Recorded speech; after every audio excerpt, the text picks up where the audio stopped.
আসসালামু আলাইকুম এভরিওয়ান।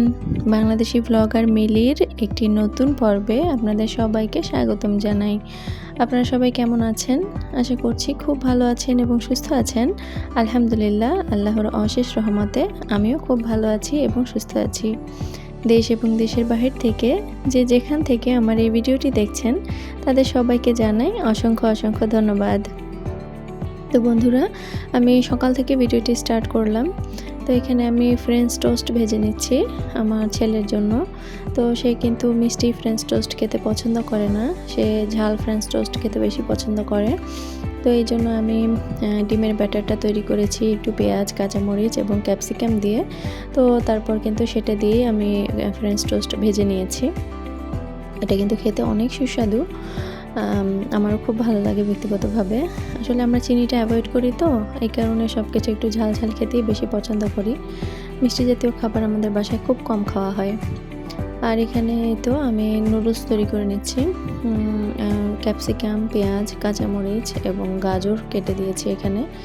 আমার হাজব্যান্ড এবং আমার ছেলে, এদের দুজনের নুডলস এতই প্রিয় যে তারা সকাল, দুপুর, সন্ধ্যা 3 বেলায় নুডলস খেতে পারে। তো হয়তো আমি কিন্তু এখন একটা ডিম দিয়ে ভালো করে নেড়েচেড়ে ভেজে নিচ্ছি। আর এদিকে আমি নুডলসটা আগেই সেদ্ধ করে রেখে দিয়েছি। এখন আমি ভাজা ভাজা হয়ে যাওয়ার পরে নুডলসটা দিয়ে দেব। আর নুডলসের সাথে ছিল কিছুটা টেস্ট মেকার, সেটা আমি এখানে দিয়ে দিয়েছি। আর কিছুটা স্বাদ মতো লবণও দিয়ে দিয়েছিলাম। এখন এটা ভাজা ভাজা করে নিলেই আমার নুডলসটা রান্না কমপ্লিট হয়ে যাবে। আমি চিকেন দিয়ে নুডলস করি। আসলে আমি চিকেনের বুকের মাংসগুলো ছোট ছোট করে কিউব করে কেটে সব রকমের মশলা দিয়ে, আসলে এখানে হলুদ বাদে একটু মরিচ গুঁড়ো, লবণ, ভিনেগার, টেস্টিং সল্ট, আর একটু ধনিয়া জিরা গুঁড়ো, একটু গরম মশলা গুঁড়ো, এগুলো দিয়ে আমি হাতে ভালো করে মেখে ফ্রোজেন করে রেখে দিই। এতে যখন প্রয়োজন ঝটপট ইউজ করা যায়। একটু নুডলস রান্না বা একটু ফ্রাইড রাইস করতে ওই চিকেনটা ইউজ করে নেওয়া যায় অনায়াসেই। খুব হেল্পফুল হয় আমার জন্য। তো আমি সবসময় চেষ্টা করি এরকম করে ফ্রোজেন করে চিকেন রেখে দিতে। যাই হোক, তারপরে কিন্তু তাদের খাওয়া দাওয়া শেষ। আমি একটু ছাদে চলে এসেছি গাছে পানি দেওয়ার জন্য। আর এসে দেখছি মাশাআল্লাহ এত সুন্দর বাতাস হচ্ছিল, আমার একদম রুহু ঠান্ডা হয়ে গেছে। আপনারা গাছ দেখেই নিশ্চয়ই বুঝতে পারছেন বন্ধুরা, অনেক সুন্দর বাতাস হচ্ছিল। আকাশটাও মেঘলা মেঘলা ছিল, খুবই ভালো লাগছিল। আসলে প্রচণ্ড গরম পড়েছে, এই গরমে হঠাৎ এরকম একটু প্রাকৃতিক বাতাস পেলে কিন্তু খুব ভালোই লাগে। বললাম না, আমার একদম রুহু ঠান্ডা হয়ে গেছে। তো ছেলেকে নিয়ে কিছুক্ষণ ছাদে সময় কাটিয়েছি। আর আকাশেও দেখলাম প্রচণ্ড মেঘ করেছে, হঠাৎ বৃষ্টি নামবে। তো তারপরে কিন্তু কিছুক্ষণ বাতাস খেয়ে নিচে চলে এসেছি। আর ছাদে যাওয়ার আগে আমি মাছ ভিজিয়ে রেখে গিয়েছিলাম রান্না করব বলে। আসলে আজকে আমি আলু ঘাটি রান্না করব। তো আলু ঘাটি রান্না করার জন্য আমি রুই মাছের মাথা এবং লেজ ভিজিয়ে রেখেছিলাম। তো এসে সেটাই রান্না শুরু করে দিয়েছি। আমি এখানে আলু ঘাটির জন্য আসলে সব রকমের মশলা প্রয়োজন। মাংসে যা যা মশলা ব্যবহার করা হয় ঠিক সমস্ত মশলাটাই, মানে গরম মশলা, তারপরে আদা রসুন জিরা বাটা, ধনিয়া গুঁড়ো, পেঁয়াজ, কাঁচামরিচ, শুকনো মরিচ, গরম মশলা সব কিছুই ব্যবহার করা হয়। তো সব কিছু আমি খুব ভালো করে কষিয়ে মাছটাও কষিয়ে নিচ্ছি। এদিকে আলুটা সেদ্ধ করে ম্যাশ করে রেখেছি। আসলে এখানে আলু এবং মাছের পরিমাণটা কীরকম হয়, আমাদের মানে আমার তো বিয়ে হয়েছে উত্তরবঙ্গে, আর আমার বাবার বাড়ি কিন্তু দক্ষিণে। তো আমি কিন্তু বিয়ের আগে কখনো এই আলু ঘাটি খাইনি, বিয়ের পরেই খেয়েছি এবং খেয়ে ফ্যান হয়ে গেছি। অনেক সুস্বাদু একটি খাবার। তো আসলে আমার শ্বশুরবাড়ির এলাকায় কুলখানি বা চল্লিশা এরকম অনুষ্ঠানে বা কোনো মজলিসে এই আলু ঘাটিটা অবশ্যই রান্না করা হয় এবং এটা ভাতের সাথে সার্ভ করা হয়। অসম্ভব টেস্টি একটি খাবার, মানে উত্তরবঙ্গের এটা খুব জনপ্রিয় একটি খাবার। কেউ যদি শোনে যে আলু ঘাটি রান্না করা হচ্ছে দাওয়াতে, তাহলে মানে যারা আসার ইচ্ছা ছিল না, মানে অ্যাটেন্ড করার ইচ্ছা ছিল না, সেও চলে আসবে। মানে এরকম একটি সুস্বাদু এবং জনপ্রিয় খাবার এটা। তো যেটা বলছিলাম, সেখানে যদি 20 কেজি আলু কেনা হয়, মানে 20 কেজি আলুর যদি ঘাটি করা হয়, তাহলে সেখানে প্রায় 15 কেজির মতো মাছ ব্যবহার করা হয় এবং একটু কম কাঁটাযুক্ত মাছ যেমন কাতল মাছ, তারপরে ব্রিগেড মাছ, এই মাছগুলো ব্যবহার করা হয় এবং বড় সাইজের মাছ ব্যবহার করা হয়। তো বড় সাইজের মাছে যেহেতু কাটার পরিমাণটা মানে বড় বড় কাটা হয়, এটা অত কষ্ট হয় না খেতে, এই কারণে। তো মাছের এবং আলুর রেশিওটা নিশ্চয়ই আপনারা বুঝতে পারছেন। তো যত বেশি মাছ দেওয়া হবে ততই আলু ঘাটির টেস্ট বেশি হবে। বন্ধুরা, মাছটা কষানোর পরে কিন্তু আমি আলুটা দিয়ে দিলাম এবং আলুটা আমি সেদ্ধ করে ম্যাশ করে রাখার পরে কিছুটা পানি দিয়ে একটু পাতলা করে নিয়েছিলাম যাতে মাছের সাথে মিশে যায় সহজেই। আর এই পর্যায়ে আমি কিন্তু খুব সুন্দর করে কষিয়ে কষিয়ে রান্না করব। আসলে এই আলু ঘাটি রান্নাটা একটু ধৈর্যের ব্যাপার, অনেক ধৈর্য নিয়ে আস্তে আস্তে এই রান্নাটা করতে হয়।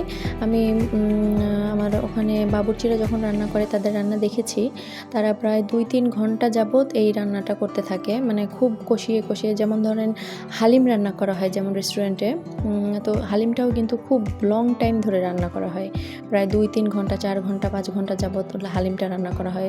ওটা মাংস দিয়ে এবং ডাল দিয়ে করা হয়, আর এটা করা হয় আলু দিয়ে এবং মাছ দিয়ে। তো প্রসেসটা কিন্তু অনেকটা একই, ওই রকম হালিম রান্নার মতোই খুব ধীরে ধীরে অল্প আঁচে আস্তে আস্তে নেড়ে চেড়ে মানে খুব কষিয়ে কষিয়ে রান্না করা হয়। এতে ফ্লেভারটা অনেক সুন্দর হয় এবং খুব টেস্টি হয়। আর বাড়ির রান্নাটা আসলে বাড়ির মতোই, বাড়ির রান্না তো আর বাবুর্চির মতো হবে না, তো তাও আমি চেষ্টা করি আর কি, ভালোই লাগে আমার খেতে। আর এই তো তারপরে কিন্তু দেখতে পাচ্ছেন কাটার পরিমাণটা একটু বেশি ছিল, যেহেতু আমি মাছ এবং মাথা এবং লেজ ইউজ করেছি। তো এই কারণে আমি কিন্তু কষাতে কষাতেই অনেকটা কাটা তুলে তুলে ফেলে দিয়েছি, যাতে খাবার খাওয়ার সময় অতটা কাটা না লাগে।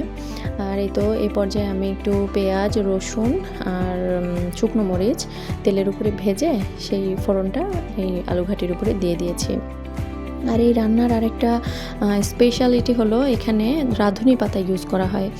রাঁধুনি পাতা অনেকে হয়তো বা চিনবেন, অনেকে চিনবেন না। ওটা ধনিয়া পাতার মতোই, কিন্তু রাঁধুনি পাতাটা একটু বেশি স্ট্রং ফ্লেভারের হয়। আর ওই রাঁধুনি পাতাটা এই আলু ঘাটিতে অবশ্যই ইউজ করতে হয়, তাহলে ফ্লেভারটা অসাধারণ আসে, মানে একদম ভিন্ন ধর্মী একটা ফ্লেভার। যারা রাঁধুনি পাতা কখনো খাননি তারা বুঝবেন না। তো আসলে আমার প্রথম এই ফ্লেভারটা অতটা ভালো লাগতো না, কিন্তু এখন খেতে খেতে অভ্যেস হয়ে গেছে, এখন আমার খুবই ভালো লাগে। তো আমার কাছে যেহেতু রাঁধুনি পাতাটা ছিল না, আমি এখানে কিছুটা ধনিয়া পাতা ইউজ করেছি, মানে দুধের স্বাদ গলে মিটিয়েছি। তো সমস্যা নেই, ধনিয়া পাতাটাও ইউজ করা যায়। তো আমি কিছুটা ধনিয়া পাতা ইউজ করে নিয়েছি। আর এই তো রান্নাটা অলমোস্ট ডান, এখন আমি এটা সার্ভ করে নিব।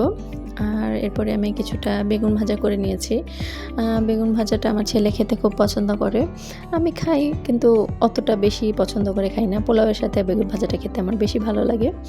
আর এই তো আমি কিছুটা চিংড়ি শুটকি দিয়ে লতি চচ্চড়ি করব বলে চিংড়ি মাছটা মানে চিংড়ি শুটকিটা ভালো করে মশলার মধ্যে কষিয়ে নিয়েছি। আর এই লতির চচ্চড়িতে একটু বেশি তেল দিলে রান্নাটা খুব ভালো হয়।